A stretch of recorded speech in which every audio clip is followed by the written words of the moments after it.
What does it really take to build a life abroad? Not just visit, not just dream about it, but actually stay. Today, I'm talking to the founder of Start Abroad, who made the move to Costa Rica and experienced firsthand what paradise actually feels like when it becomes your everyday life. Of Costa Rica?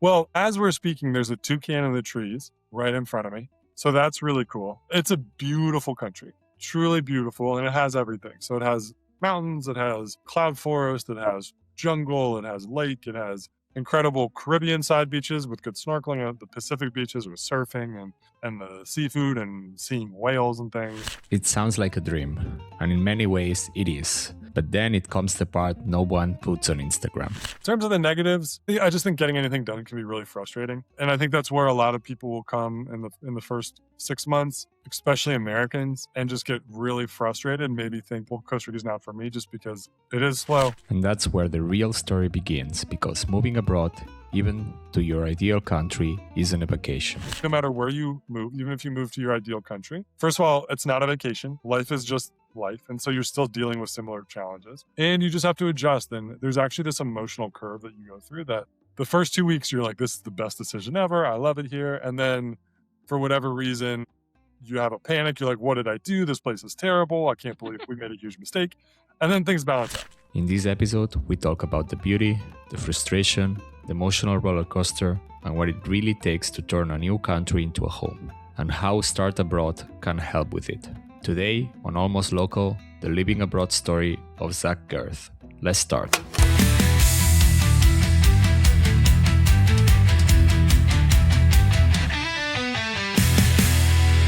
My name is Zach. I'm a co-founder of Start Abroad. We're an international relocation company supporting moves to Costa Rica, Panama, Portugal, and Spain. I'm originally from the U.S. I'm from an island called Key West. So I grew up going on the boat. I love the water. Went to school in Tennessee, and then I joined what was called the Peace Corps. It's a U.S. government institution that kind of sends volunteers to different parts of the world.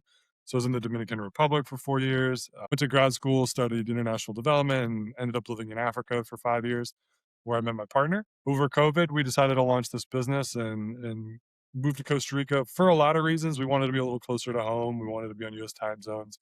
Wanted to start a family. And so now I'm in Costa Rica running this business. I'm very curious about the Peace Corps because it's the first guest that I interview on that. Like, but it's Really?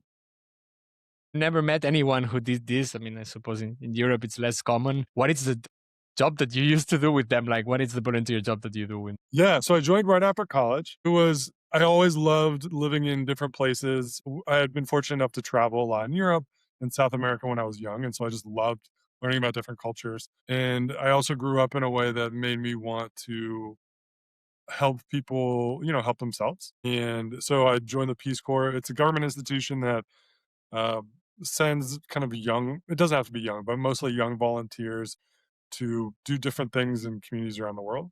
I was assigned to the Dominican Republic because I spoke a little bit of Spanish. And I was a youth and community development volunteer. So what it was a lot of youth empowerment and kind of education. So taught English classes, did kind of HIV and sexual health courses. We did women's empowerment. So I did a lot of like women's sports. And then we did entrepreneurial classes. So teaching youth about kind of starting their own businesses. And so I was there for 27 months.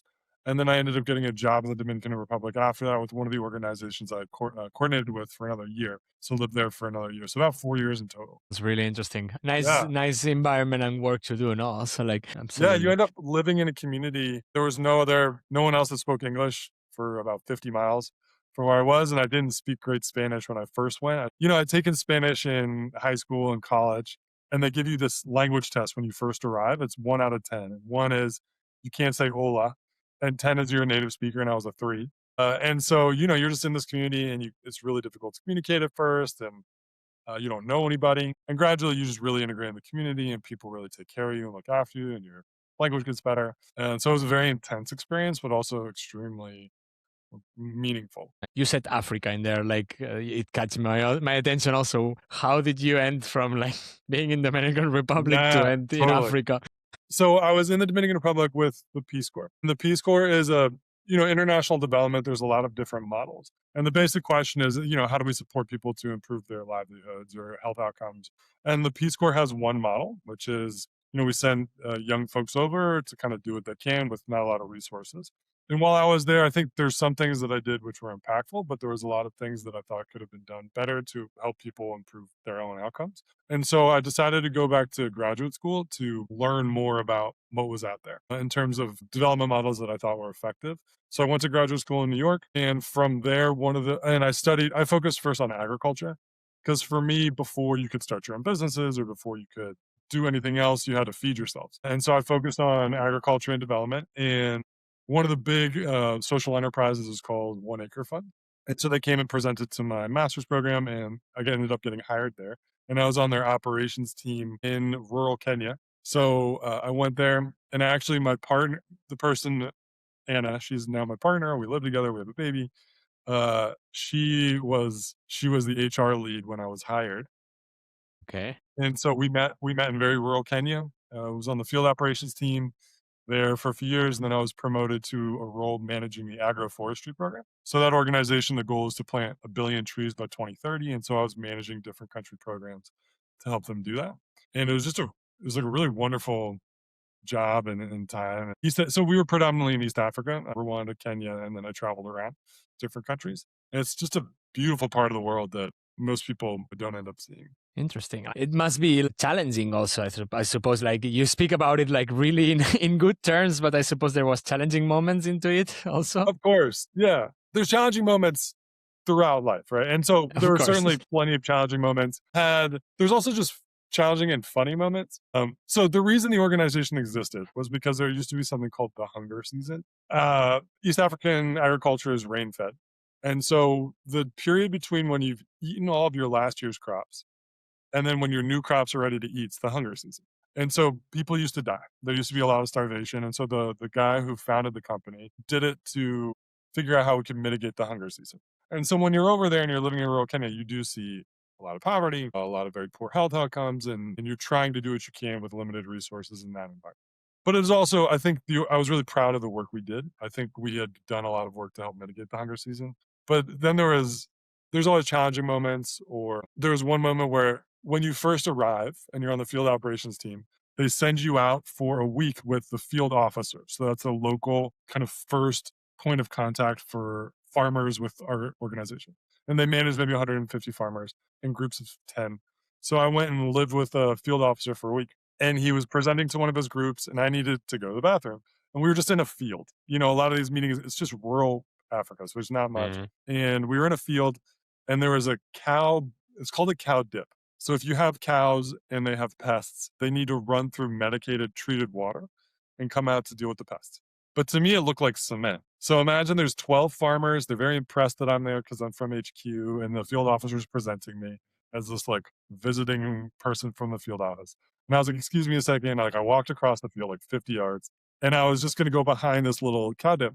And I stepped down, what I thought was a step down. And I went right into this liquid up to here of treated cow water. And I was very confused. I had an old brick phone because that's what they gave us. And all my money, like my wallet, just soaked. And I had to trudge across the field just sopping wet. And all the farmers, like some of them ran away because they thought they were going to be in trouble. And then I had to like basically strip while the meeting was concluded. That was a very humbling experience. Great first Yeah. point of view. Yeah, that's a good way to like remind yourself not to take yourself too seriously. Yeah, that's good. Yeah. You said something interesting also, like you met in Africa with Anna, with your partner, and at some point you realized that you wanted to go back where time zone of family and like starting your own family also. When did that happen, and why not going back to the US and choosing another extra country to add into the list?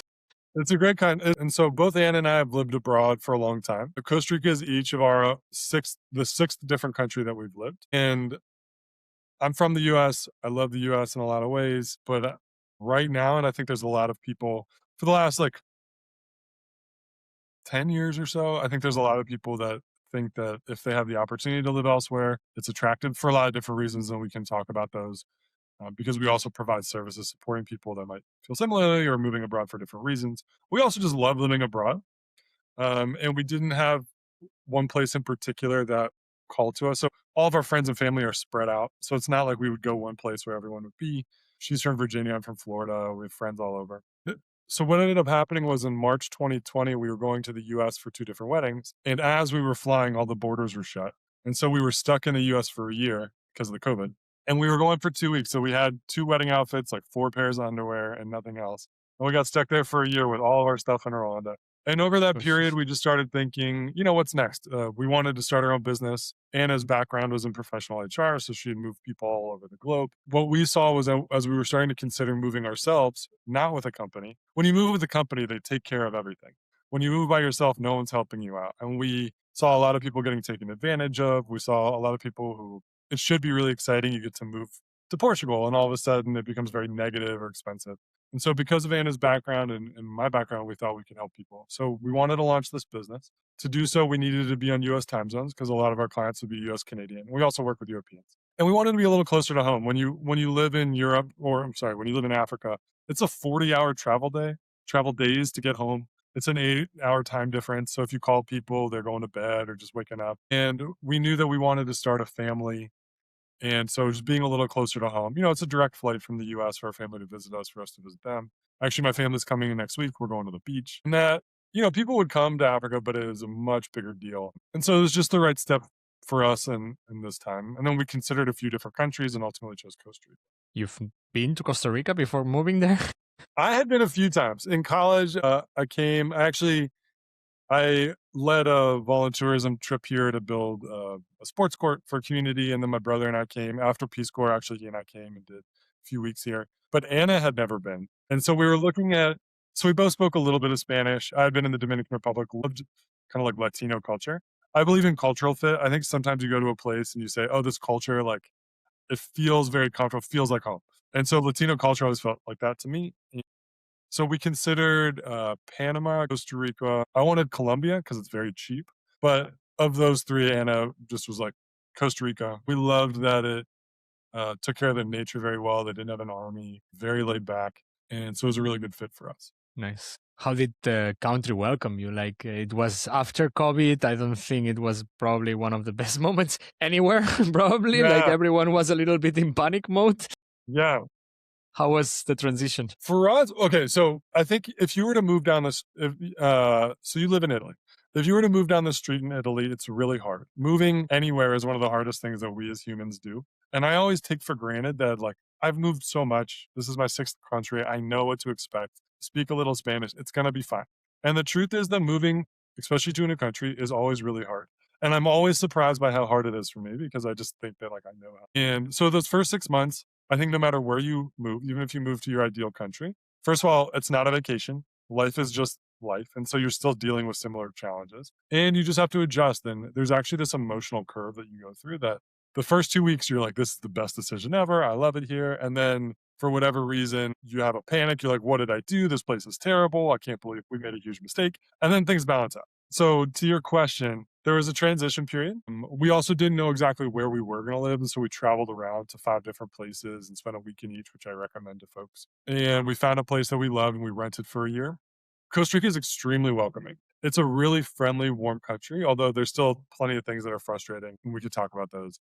We also got our license plate taken within our first week here. And so that was a bit of a, but it's a really wonderful, warm, welcoming country. And people were so friendly. Nice.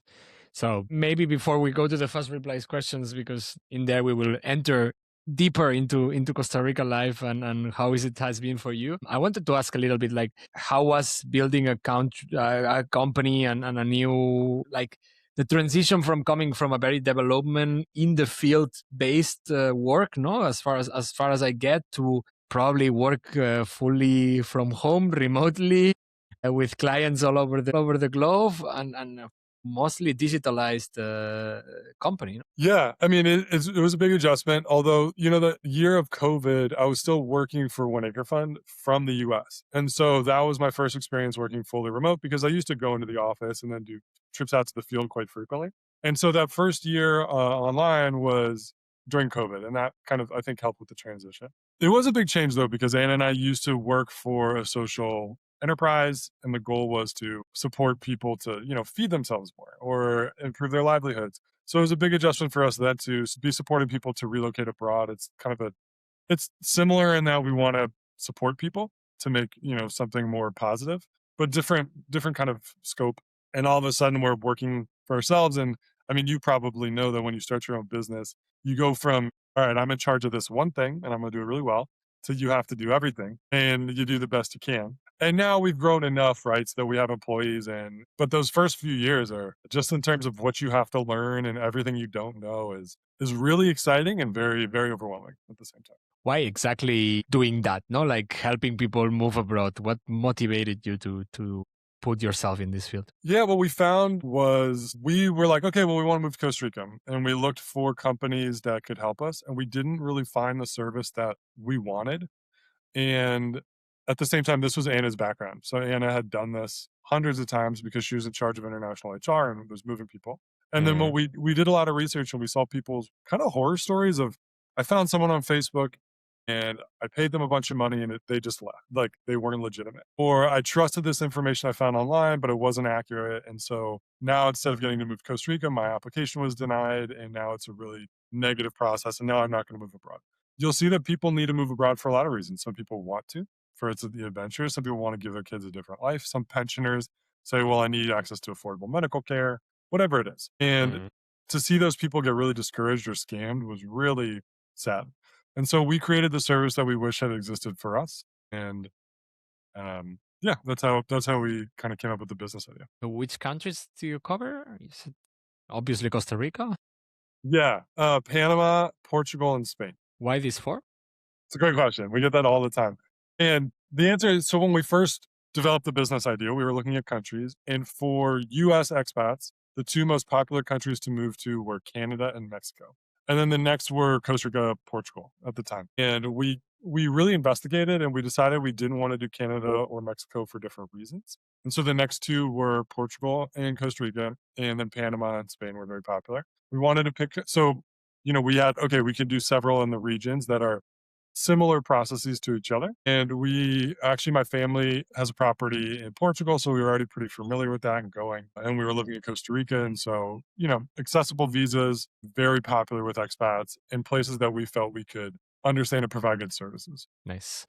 Maybe a couple of questions more before we jump to the fast reply questions. And hold on Start Abroad because we will come back afterwards. I want to ask a little bit more about the services itself and how people can get in contact with you if they need these kind of resources, which of course are useful to relieve stress. Let's say like this. The first one that I had is like, what's the target use client or customer that you have at Start Abroad right now? Yeah, we have a few different ones. So, retirees and pre-retirees are big clients. So there's a lot of folks that have wanted to move abroad for a long time, and this is an opportunity. Or maybe they want to move abroad and have their pensions or Social Security go further because of lower cost of living, or just access more affordable medical care.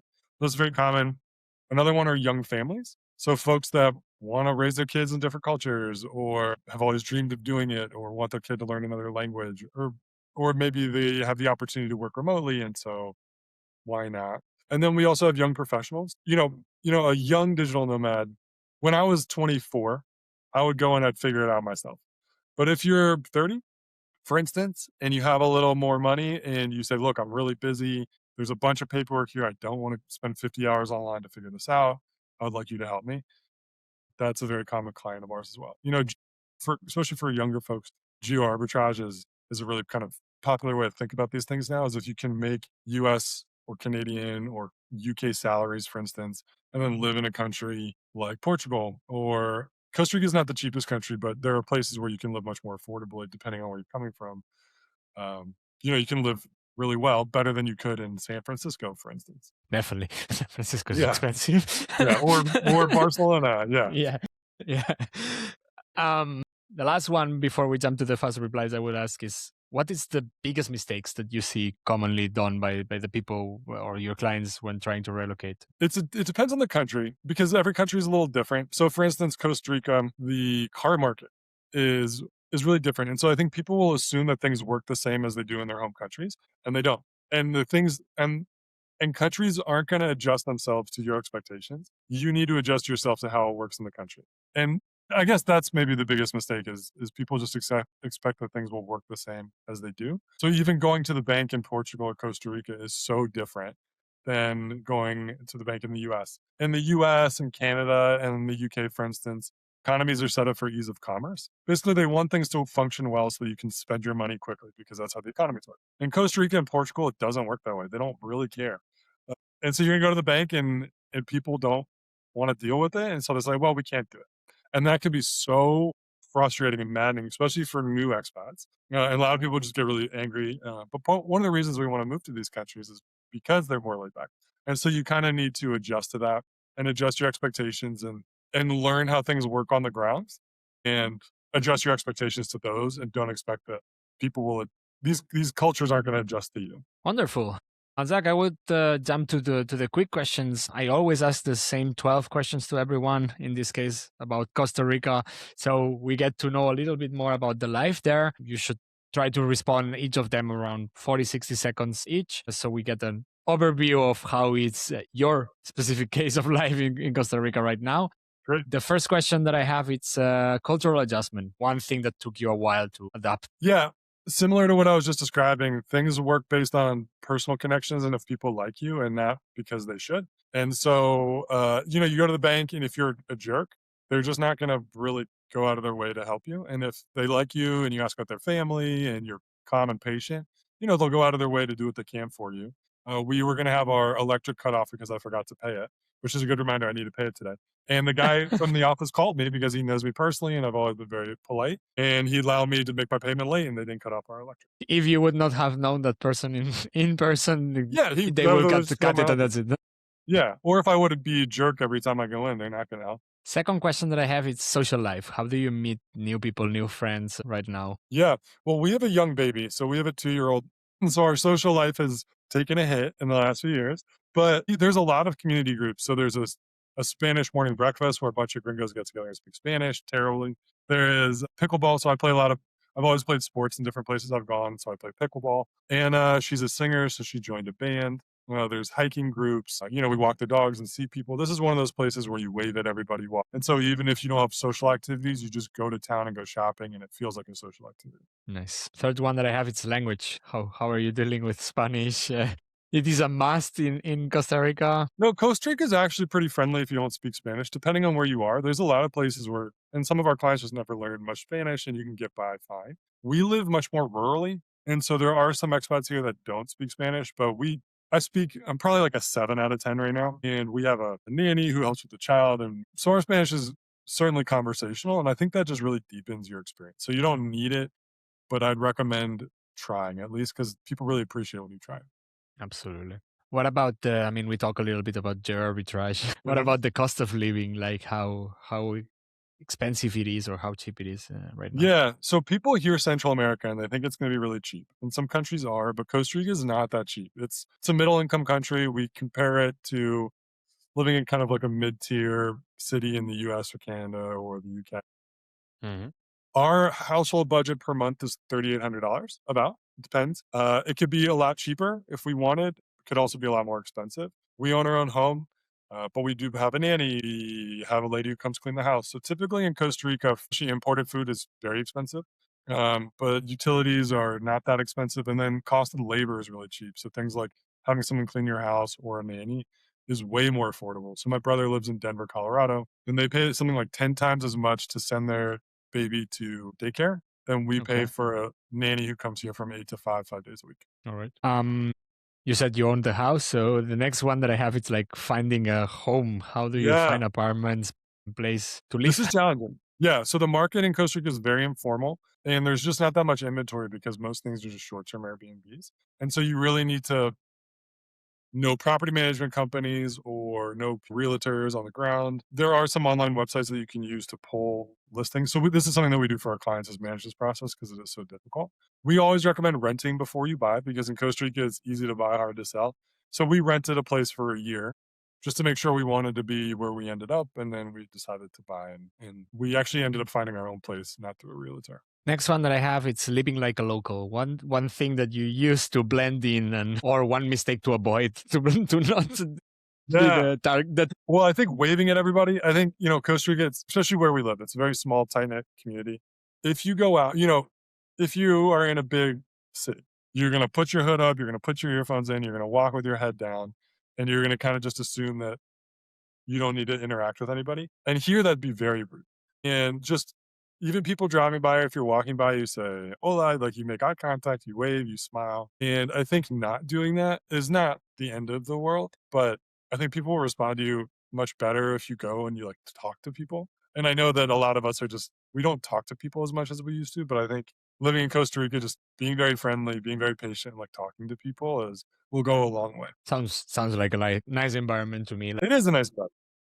Part of the reason we're here, we wanted to raise our kid. It's much more community oriented than where we were. So our nanny, like, they take our daughter for hours at a time. We don't know where our daughter is, but she's just at the grandma's house, and she's playing with chickens, and they're feeding her. Our daughter gets invited to like their family barbecues. We don't get invited, but they're just take her, and so it's very community oriented and very friendly and warm. Nice. Next one that I have, it's the work life. I mean, you are working from home, I assume, but maybe to friends or people, how is the work life in there? So the challenge is, for your viewers, most people will be working remotely. And then, so it's not really kind of local work culture. Local work culture, they'll do the 9 to 5s and be done. We also own our own business. And so I am working from home, but we also travel a lot to meet with our different teams in different places, or I'll meet with clients if they're passing through. But when you own your own business, you're never not working essentially. But local work culture is much more laid back than I think our Western or, the US, Canadian, UK style work culture. And related to working from home, how is the internet? Good. Yeah, I'm doing this call on our internet. There are little brownouts maybe once a day, but we actually have our internet on a backup battery so we don't lose it. But the speed is good enough to do these calls or to watch whatever we want. I mean, you would surprise. I'm in Italy, but I also have a UPS connected to my router right here, so it's not. Yeah. I mean, Yeah, I have a NAS server, but that's another story. But right, I also have a battery connected to the router, so you don't need to be in Costa Rica. Yeah, exactly. Why not? Next one that I have, it's getting around. How is the best way? I mean, you are in a rural area, so I suppose you need a car to move around, but in the big cities, it's like public transport. There is any applications to move around? How does it work? So Costa Rica, if you're living in the Central Valley, so kind of right in the middle of the country, there's this kind of mountain highlands area. It's called the Central Valley, and that's where the capital, San Jose, is. And then there's a bunch of surrounding kind of towns and neighborhoods and suburbs and things. If you're living in the greater San Jose area, you can use Uber. There is public transportation, but it's not good. It's kind of these overcrowded buses. So you can use Uber. Outside of that very specific area, you're going to want your own car. Just because the infrastructure here, just the way the infrastructure is set up, you're going to need to drive around places. It's a very mountainous country. And so, there's not like bike paths or things like that. Okay. So you're gonna probably want your own car outside of where you could use Uber. Is it easy to drive, like the state of the roads and so on, or?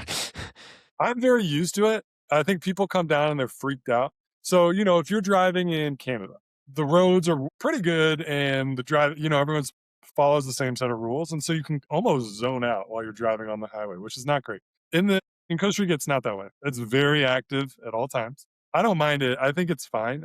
But, there's typically 2 lanes, so one way each way. And so traffic can back up. It's typically pretty windy because it's a very mountainous country.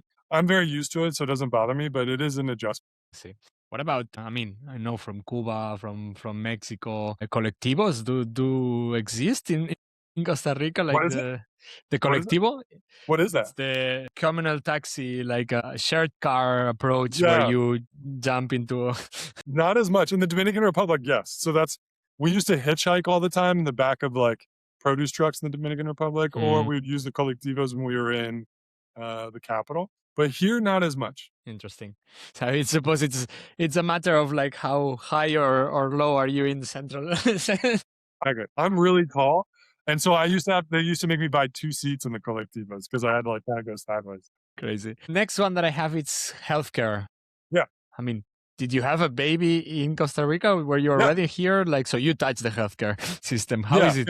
I actually had a knee surgery here too. So really good healthcare in the Central Valley. They have some excellent hospitals. There's a lot of medical tourism, really good dental too. There's Mhm. a public healthcare plan that you can qualify for once you are a temporary resident, but you probably want to also have a private insurance because the public plan can be very slow and to do elective things. And so if you can afford it, we would recommend having an international insurance as well or a private insurance.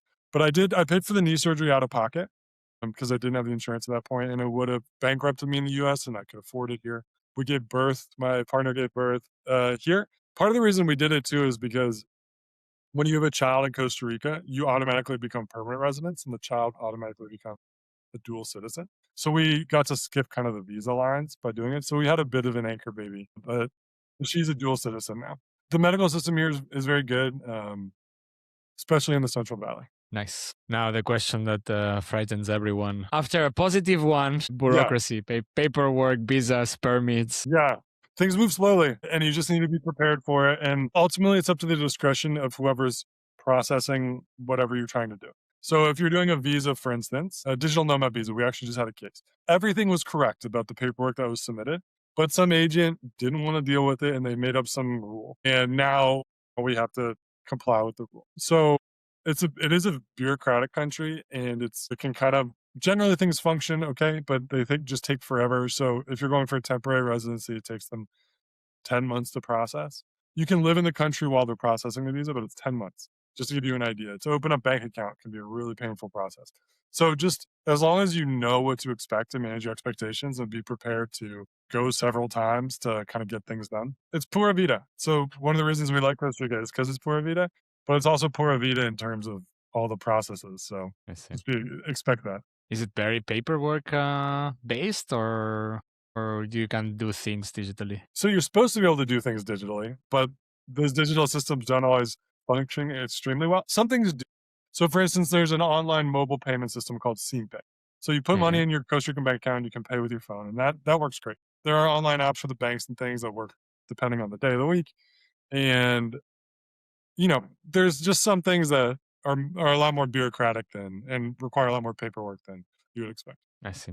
Next one, it's the best and the worst about Sorry, the living. best The best and the worst. What is the best thing and the worst thing of living there? of Costa Rica? Well, as we're speaking, there's a toucan in the trees right in front of me. So that's really cool.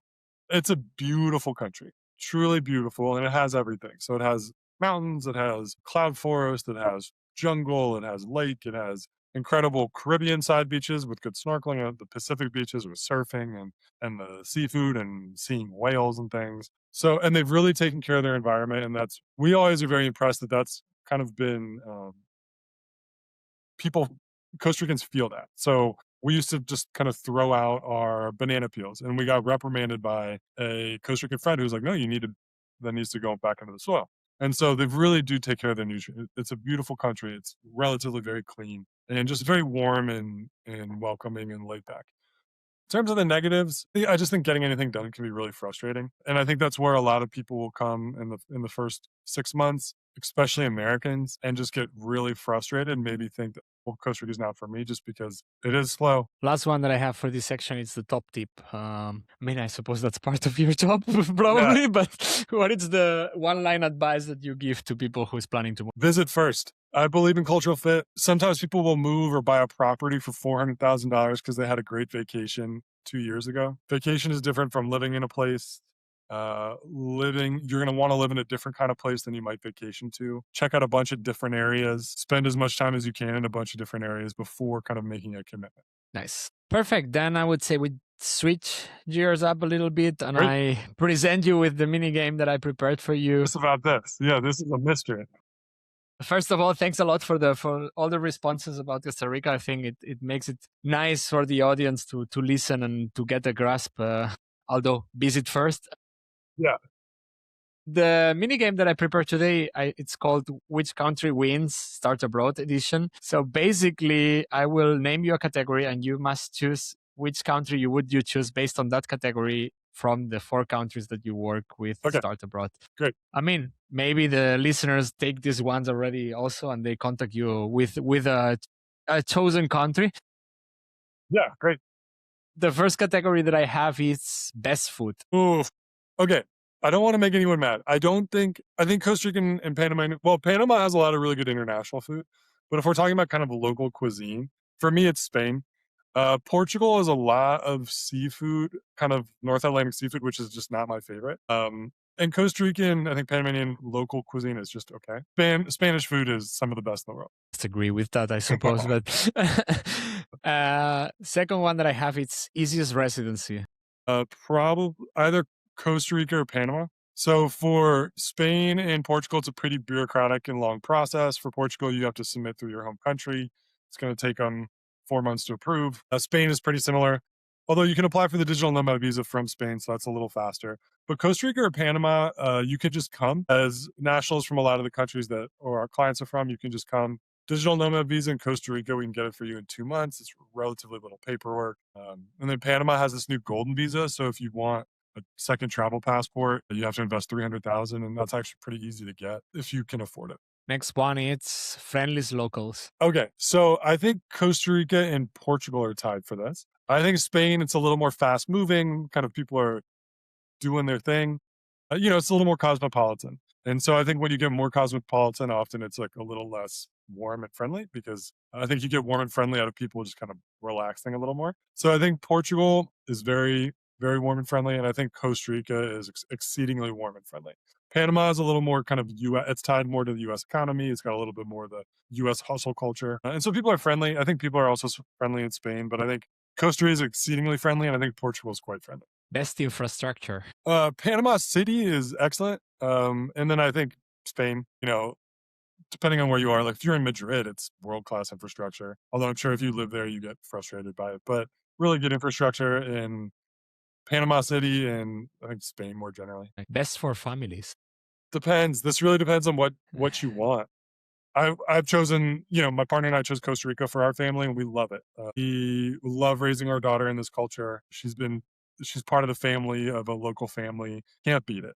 If you want more of kind of a raise your kid in an international city environment, Lisbon, Panama City, Spain is great. Europe is also great because you can go to other European countries and there's so much history and culture, which is not really the strength of Panama or Costa Rica. So it really just depends on what you're looking for. Cool.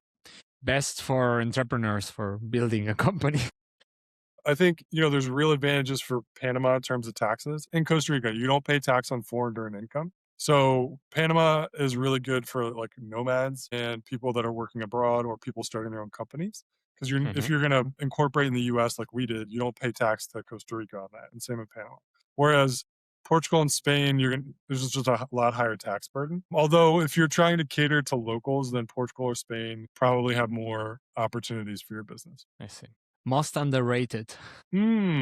Well, they're all really popular right now. I think they're all really highly rated depending on what you're looking for. I think Panama is like blowing up. Portugal has been really popular for a while. Everybody's always loved Spain. So just maybe by default, I'd say Costa Rica, but I think people rate Costa Rica highly as well. The hardest culture shock. Probably Costa Rica, depending on where you live. So there's parts where you can live where it doesn't feel that different from if you were in the US. But if you live where I live, for instance, just the pace of life, how slow it is, how community oriented. It's just and then you have to go to 5 different stores when you go shopping to get everything you want. There's not just one big supermarket. That's probably my answer. Cool. The last one that I have, it's best beach life. Well, each country has great beaches. If you look at the south of Spain or Alicante, like there's great beaches. South of Spain is famous for those beaches. The Algarve in Portugal, great beaches. That's really popular with a lot of Europeans, like a lot of Brits. We're down in the Algarve. Look, I prefer Costa Rican beaches to Panamanian beaches, but you'll have some people that might disagree with me. I'm going to go with Costa Rica as my final answer. Not because I don't think these other countries have amazing beaches, but because you have all sorts of different types of beaches in Costa Rica. So you have surfing beaches, you have good swimming beaches, you have Pacific beaches where like the lush jungle comes right down into the ocean and you have phosphorescence and you have whales. I was at a beach in the South Pacific in Costa Rica and I saw manta rays just swimming. Then you can go scuba diving or snorkeling on the reef on the Caribbean side. And whereas Spain and Portugal are amazing, but they're Mediterranean beaches. So it's not like good scuba diving, for instance, or like not as much wildlife. So for me, I'll go Costa Rica. Cool. Well, clearly you know a lot about these 4 countries, so I maybe use this to go back a little bit to start abroad. If you can explain a little bit more exactly what the services that you are offering. if they are the same for all 4 countries, or what is the normal job that you take out of the hands of your clients? Yeah, great. And so our goal is to be a one-stop shop and partner throughout the move. And we try to offer as many services in-house as we can. So in every country, that's visa, that's rental search. Some countries you need a rental, some countries you want a rental. And the countries where you're going to buy a car, we can manage that. And then there's a lot of very specific, depending on the country specific process, there's services for that. So for instance, in Portugal, we can get you the NIF or the bank account. Um, things of that nature. And so we offer different levels of service. So we have a concierge service that's a white glove end-to-end service where you'll get biweekly coaching calls with your assigned relocation specialist. We have a Start Abroad client portal. You can log in anytime. We have a ton of informational resources and guides and things, and we coordinate all of our work there centrally. I think one of the things that is so challenging about a move is you're trying to manage 10 different processes at the same time, and you have 10 different email threads with 10 different providers. And so we try to coordinate as much of that centrally as possible. For anything that we don't do, we have vetted partners because you don't want to just find somebody that messaged you on Facebook. So we work with vetted providers that speak English, that work with a lot of expats, and that we know does great work. So things like Nice. medical insurance, tax. We're not specialists, but we have tax specialists that we work with. Shipping, for instance. Okay, nice. I'm more from myself as a curiosity, but how do you work? Like, because you are physically in Costa Rica, do you have teams in the countries that you work with? Do you have partners? Yeah. So we have country leads in some of our countries, and then we work with a network of people throughout these countries. So for instance, if you're moving to Portugal, you'd be working with our Portugal program lead. She'd be your assigned kind of contact. And then so she's in Lisbon, but if you're moving to Porto, we have people in Porto that can go do on the ground thing. So apartment viewings, meet with you, show you around, get your utility set up before you arrive, for instance. So yeah, we'll have kind of our central office, and then we'll have people throughout the country. I mean, clearly for the users, it starts when they contact you because they have the clear idea of where they want to go, or Mostly, they but not sometimes always. go. Yeah. So I do free 15-minute consultations. And so that's part of the company that I run. So if somebody has questions about their specific situation, often they'll know where they're moving. So they're like, well, I want to move to Costa Rica in the next 9 months. What are my next steps? And then we can take it all from there. Sometimes people say, well, I'm between Portugal and Spain. Here's my situation. We can help them think through that. And then they would book one of our packages and then connect with our country team. And then they can log into their portal, and we'll just kind of lay out the strategy and the timelines for everything. So the beginning is clear. Where does this end, the collaboration with your clients? Like you support them even when they arrive to the country? Yeah. And it depends on the level of service. Sometimes people just want a la carte. So if somebody says, I just want you to help me buy a car in Costa Rica, great. We're going to help you buy a car. We'll help you do the title transfer. We'll help you get insurance. You drive away. If they're a concierge client, we technically are working with them for 30 days after the move. Because what we found is that those first 30 days, you're going to have a lot of questions. How do I set up my utilities? Where do I get groceries? Or there's other aspects of the visa process that need to be completed in country. In practice, if a client reaches out a year later, we're going to help them. It's such a hands-on, tailored process. We get to know you. You get to know us. We're not going to say, well, your 30 days expired. You're on your own. We'll help. I see. Maybe one last question, which also, of course, it's very important for the listeners. What is the best way to get in contact or to contract your services, actually? Absolutely. Well, visit our site, www.startabroad.com. You'll see a consultation link. You can just book it and it'll be a Zoom call. Or you can send us an email, info@startabroad.com, and we'll get back to you. And happy to go via email or to hop on a 15-minute call and kind of figure out next steps. For the listeners, as always, like the links to Start Abroad will be in the description of the episode. So if you are not finding it, go to the description box and you will find it there. Zach, it has been a great pleasure. Thank you so much for your time and for being here today. I really, really appreciate the explanation about Costa Rica, but also knowing what you do with Start Abroad. Absolutely, Mark. Really appreciate your time. Pleasure being here. Big fan of what you do. And yeah, thank you so much. Thanks. As always, for the listeners, if you enjoyed the episode, don't forget to subscribe, leave some reviews and some love to both the podcast, and check Start Abroad websites and social medias. Until next time, keep exploring, stay curious, and see you in the next episode. See ya. Thank you so much.